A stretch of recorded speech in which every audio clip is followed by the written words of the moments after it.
Bismillahirrahmanirrahim. Assalamualaikum warahmatullahi wabarakatuh. Perkenalkan, nama saya Dede Hena Jumara. Di sini saya akan mempresentasikan tentang pembelajaran berbasis konsep, yaitu pembelajaran yang didasari dengan adanya konsep. Setiap apa yang kita lihat, dengar, dan rasakan akan direspon oleh sistem syaraf pusat kita. Pengalaman itu penting dan menentukan respon kita terhadap stimulus lain yang memiliki kesamaan dengan pengalaman tersebut. Respon terhadap stimulus yang pernah kita lihat pada waktu yang sebelumnya inilah yang kita sebut sebagai konsep. Maka pengertian konsep adalah suatu arti yang mewakili sejumlah objek yang memiliki ciri-ciri yang sama. Definisi konsep menurut sebagian besar orang adalah sesuatu yang diterima dalam pikiran atau ide yang umum dan abstrak. Menurut salah satu ahli konsep adalah menurut salah satu ahli, pengertian konsep adalah suatu abstraksi yang mewakili suatu kelas, objek, kejadian, atau hubungan yang mempunyai atribut yang sama. Belajar konsep merupakan salah satu cara belajar dengan pemahaman dan kerap dikenal dengan nama concept formation. Dalam bentuk belajar ini, orang mengadakan abstraksi, yaitu dalam sebuah objek yang meliputi benda, kejadian, dan orang hanya ditinjau dari aspek-aspek tertentu saja. Dalam banyak penelitian diungkapkan bahwa teori belajar konsep dipengaruhi filsafat konstruktivisme. Konstruktivisme ini sendiri menekankan pada pengetahuan dibentuk siswa yang sedang belajar dan teori perubahan konsep yang menjelaskan siswa selalu mengalami perubahan konsep yang sangat berperan dalam menjelaskan mengapa seseorang siswa bisa salah mengerti dalam menangkap suatu konsep yang ia pelajari. Nah, untuk pengertian pembelajaran berbasis konsep ini sendiri mengacu pada setiap kegiatan di mana pelajar harus belajar mengklasifikasikan dua atau lebih peristiwa yang agak berbeda atau benda ke dalam satu kategori.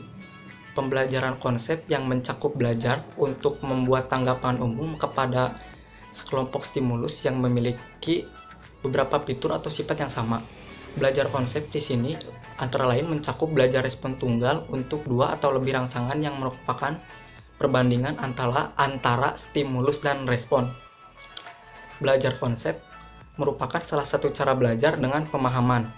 Ciri khas dari pembelajaran konsep yang diperoleh sebagai hasil belajar pengertian ini adalah skema konseptual. Skema konseptual adalah suatu keseluruhan kognitif yang mencakup semua ciri yang terkandung dalam suatu pengertian. Konsep dibedakan atas konsep konkret dan juga konsep yang harus didefinisikan.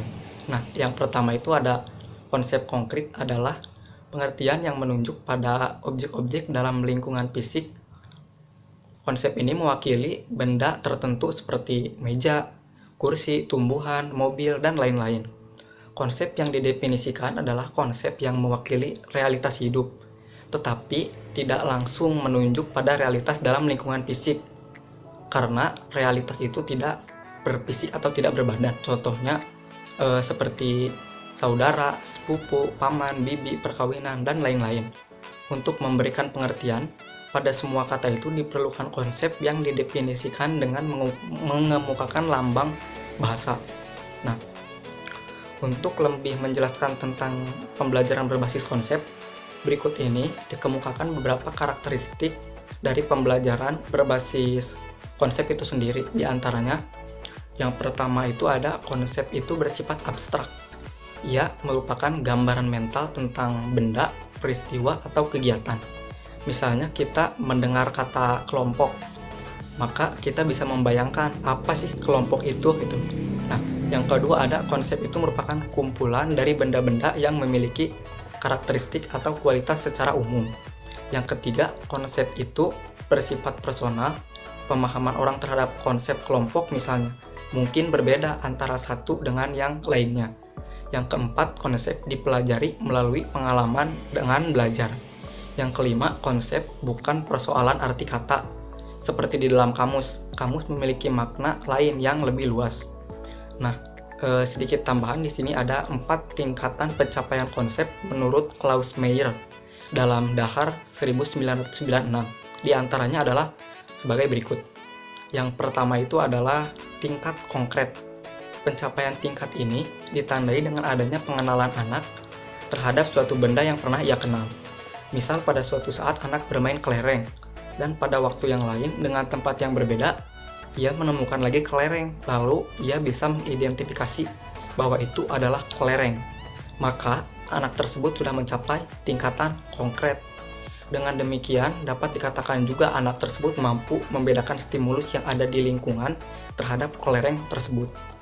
Nah, pada saat ini anak sudah mampu menyimpan gambaran mental di dalam struktur kognitifnya. Tingkatan yang kedua yaitu tingkat identitas. Seseorang dapat dikatakan telah mencapai tingkat konsep identitas apabila ia mengenal suatu objek setelah selang waktu tertentu, memiliki orientasi ruang yang berbeda terhadap objek itu, atau bila objek itu ditentukan melalui cara indera yang berbeda. Misalnya mengenal kelereng tidak hanya dengan cara memainkannya, namun juga mengenal kelereng dengan cara memainkannya, bukan hanya dengan melihatnya saja. Yang tingkat ketiga ada tingkat klasifikatori.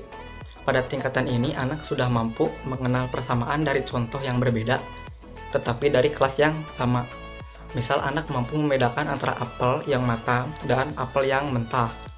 Yang keempat, yang terakhir ada tingkat formal.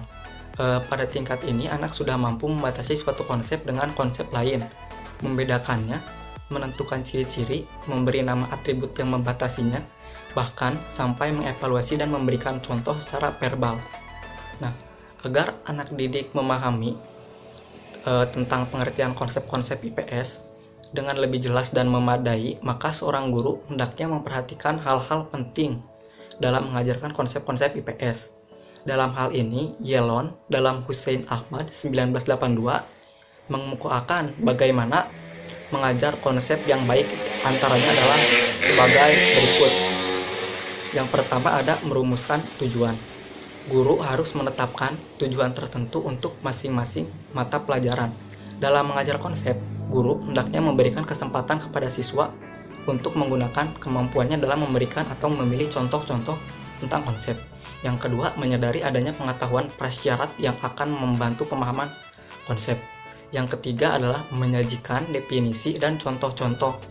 Guru harus menyajikan definisi dan contoh-contoh sebab konsep akan mudah dipelajari apabila aspek yang relevan dengan stimulus jelas dan aspek yang tidak relevan dengan stimulus kurang jelas atau kurang tajam. Nah, model pembelajaran ini memiliki kelebihan dan juga kekurangannya. Kita mulai dulu dari kekurangannya. Pembelajarannya ini memang agak sedikit rumit karena dipelajarinya itu mulai dari dasar-dasar dulu hingga ke cakupan yang lebih luas lagi, sehingga membutuhkan pemikiran yang memang tingkat tinggi gitu. Nah, namun terlepas dari kekurangannya itu, kelebihannya dapat meningkatkan kemampuan siswa untuk membedakan klasifikasi atau golongan suatu konsep, seperti memberikan contoh dan non-contoh di dalam suatu konsep itu sendiri. Nah, yang selanjutnya adalah penerapan dari belajar konsep atau pembelajaran berbasis konsep. Individu dapat belajar melalui benda, aneka gambar, dan penjelasan verbal. Di sekolah dasar, belajar konsep melalui benda-benda dan gambar-gambar akan lebih menonjol. Sedangkan di sekolah menengah dan perguruan tinggi, belajar konsep melalui penjelasan verbal akan lebih menonjol. Ada beberapa strategi utama yang dapat digunakan untuk pembelajaran konsep, yaitu sebagai berikut. Yang pertama itu adalah melalui pendekatan inquiry. Pada pendekatan inquiry, para peserta didik dapat diperlihatkan sekelompok benda yang berbeda.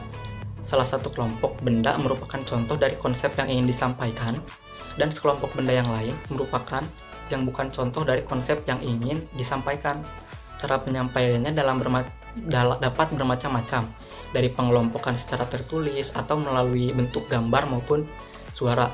Selanjutnya, para peserta didik diminta untuk melakukan permainan tebak-tebakan. Mereka diminta melengkapi kelompok benda yang merupakan contoh konsep dan juga yang bukan konsep. Mungkin di antara mereka ada yang berhasil mengkategorikan kelompok benda yang contoh dan bukan contoh tersebut, dan ada pula yang tidak berhasil Namun, pada akhirnya para peserta didik akan tergiring untuk termotivasi untuk berpikir, menemukan contoh-contoh dari konsep yang dimaksud yang mereka kembangkan sendiri. Nah, contohnya itu seperti mengelompokkan konsep permainan tradisional, maka disediakanlah kata-kata yang merupakan contoh dari permainan tradisional itu dan yang bukan contoh. Misalnya yang contohnya itu termasuk seperti engklek, seperti gasing, kelereng, seperti itu, dan yang bukan contohnya itu lebih ke permainan modern seperti permainan gadget dan lain-lain seperti itu. Nah, mungkin itu saja yang bisa saya sampaikan tentang pembelajaran berbasis konsep. Mohon maaf apabila ada kesalahan. Wassalamualaikum warahmatullahi wabarakatuh.